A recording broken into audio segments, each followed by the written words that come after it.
Huwag niya subukan yung mga tao dito kasi kahit wala tayong permiso, wala silang wala silang karapatan magpalayas. Karapatan natin kataong bayan na nga ang pumunta dito, walang bayan. Siya na malakas ang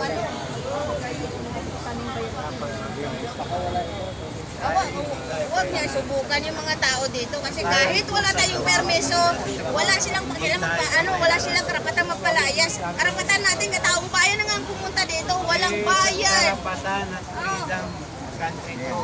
Karapatan ng sambayan ng Pilipino express sa sarili nila sa nangyayari ngayong panahon natin. Tapos nung magkagulo na sila ni Kuyang Vlogger, alam mo, may inaalok siyang ipapakausap. Nung marinig kong Marcos, sabi ko, sorry Duterte ako from Mindanao. Kaya yun, parang narinig ko na nagpa-interview. Lakas tama niya magpa-interview kina Sir Poles. Hindi niya alam, nakatutok sa kanya yung camera ko. Umiksi na ako, sabi ko, bakit kanina kakampi mo kami? Ngayon kumampi ka na dyan. Ngayong umaga lang yan. Nakahiga pa kami doon. Dumating na nagmi-music. Samantala yung nagsipasukan yung nagmi-music yan. Alam ko na nagumugulo lang siya. Maya-maya, niyaya ko yung anak-anakan kong operator ng sabi ko, anak, punta tayo, bili tayo ng mang tawag yan, yung pang-tubil ng makina. Pagdating namin, sabi ko, huwag ka muna mag-start sa sound system natin. Silipin ko muna yung kung tapos na. Sabihin ko, ibig mong sabihin, isumbong kita kayo dito. Isumbong kita kayo dito. Magugulo kayo dito. Isumbong mo rin ako na digong sabihin mo, ginugulo ko kayo. Yung totoo na ginugulo ko kayo. Yung totoo. Kasi sinabi mo ang pulis na di pa magay. Ikaw yun. Kala mo, andyan si kita ako ni Tito. Okay lang yun. Hindi na mabibigay niya kay Tito. Kasi nakiusap lang mata. Yung mga manggugulo, yung mga inutusan ng manggugulo dito, wala, dito, huwag kayo dito. Alam ko na sino nag-utos sa'yo. Alam ko na, sige. Tawagan ko ngayon si Kuko, bakit hindi ginawa yan? Hindi. Kausap mo siya. Kausap mo siya. Kausap mo siya kung bakit nagpupadala ka ng tao. Tawagan ko. Hindi siya sasagot, guilty siya. Hindi siya sasagot, guilty siya. Kami nga, yung Isusumbong ko siya dito. alam namin kung may isa dyan. Hindi kami nagbabatong-tong. Isusumbong ko siya. Tapos doon ako na sabi niya doon Hugas kayo. Hugas. Tama. Si Coco nakuto sa'yo. Nung nga sa kanya nagsumbong. Huwag kang magsige. Magpapa-press conference ako. Huwag ka. Sino ka ba mag-press conference? Malis ka na dito. Sige. Alisin mo ako. Sige. Patayin na ako ngayon. Hindi ako alis dito. Para patayin ko nandito ako. Para manggulo?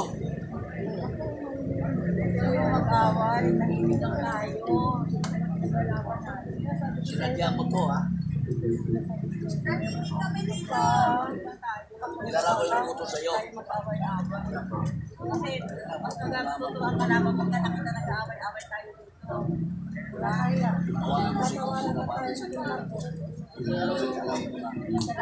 Huwag mo na tawagan. Ako mismo, Alex. Tawagan ko na. Buko na eh.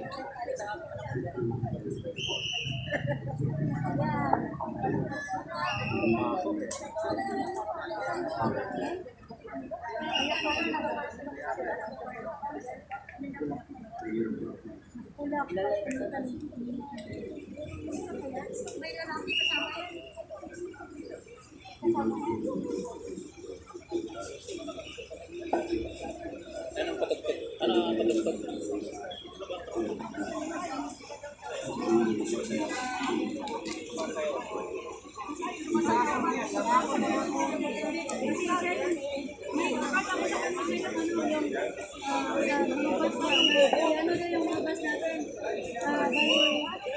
Parang hindi na gagamitin yung mga lubang bus. Kasi bait-bait na mga pulis na nagbinabantayan tayo, di ba? O tapos biglang may komosyon na ganito. Bakit tayo palayasin? Wala tayong ginagawang masama. Dahil sa ingay niya, tama ba simbahan yan? Gigil nga ako kanina eh. Siya pa yung galit eh. Di ba nagwala siya? Di ba nagwala siya kanina? Kaingit daw sa kanya, mga vlogger, ganyan-ganyan, ganyan-ganyan, ganyan-ganyan. Vlogger na hindi sa kanila. Hindi kami mainggit dahil hindi kami for the views. Totoong pinaglalaban namin dito. Huwag kami lukuhin. Pati mga pulis, inaano siya ang ano nito. Siya, nagkakanta pa. Siya pa yung galit. Hindi na siya. Oo. Nagkakanta pa sala. Walang kawala. Sukol na siya. Walang kawala. Kasi nahuli siya. Tayo masisira eh. Sasabihin na naman ng mainstream media, binastos ang simbahan. Umaga-umaga may nagdarasal, may nagpatugtog, may sayaw-sayaw. Tama ba yun? Ito? Oo. Ito, kasama yan. Oh. Wala siya ngayon, wala siya ngayon. Yan, kasama ito.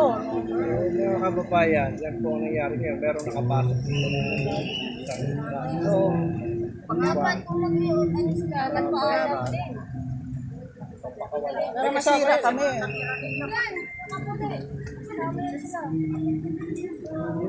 yung plant yan po. Ilang araw na kami dito, hindi na namin nakikita yan. 50 person na dala niya rito. Ang tapang nga niya eh. Ang sabi ko nga doon sa ano, hayaan nyo lang siya, kasi may naon lang tayo, sabi ko kayo. Tapos itong si ano, yung nagpapasound system, doon siya na booking, sir. Doon siya na booking. Di ba pakawala yan? Pakawala nga. Wala kasi. Binubulungan niya, magmatos tayo. Sabi ko, huwag mo nang ano yun eh. Kulturan pa yan. Sabi nga ni Madam. Basta hindi tayo alis Kung dito. ganyan kayo, alisin kayo dito. Diba, sir, tahimik lang tayo. Tahimik lang tayo. Tayo magbibitin doon. Ito yung nagtatawan ng Pero alam niyo ang senaryo ha, nandito ito po ang magpapatunay. Ha? Video lang kayo sa mga pulis na malaman natin. Yes, selos. Pero tama pa simbahan yan. Ulit-ulitin ba nila?